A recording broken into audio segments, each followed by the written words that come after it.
काही त्यांची अडचण असेल, आरोप प्रत्यारोप करणं योग्य होणार नाही. 16 सीटवर तोडगा नागपूरमध्ये झाला होता आणि त्यानंतर आपण 16 सीटवर समाधानी होतो. आता 16 सीटही त्यांना कुठेतरी अडचण निर्माण होती, म्हणून आता आम्ही पूर्ण सर्व सीटावर शिवसेनेचे उमेदवार उभा करतो. धोका झाला असं वाटतं का साहेब?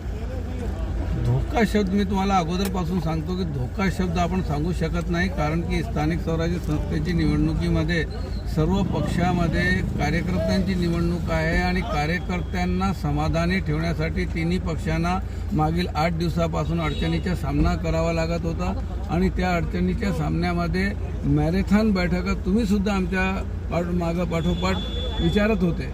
मंत्री आता बोलले की उद्या सकाळी फायनल सांगणार, म्हणजे आधी चर्चा चालू आहे, म्हणून चर्चा चालू आहे का मोठी? नाही, चर्चा म्हणजे आता ते चर्चा संपली. आता ती बाकीची युतीची चर्चा संपली.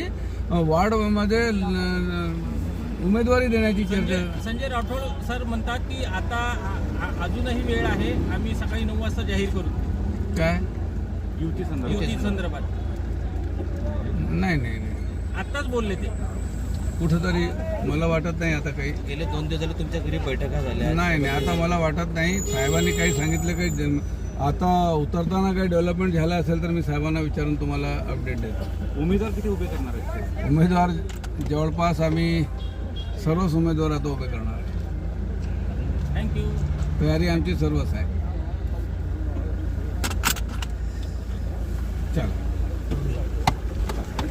चला, आता पूरा सब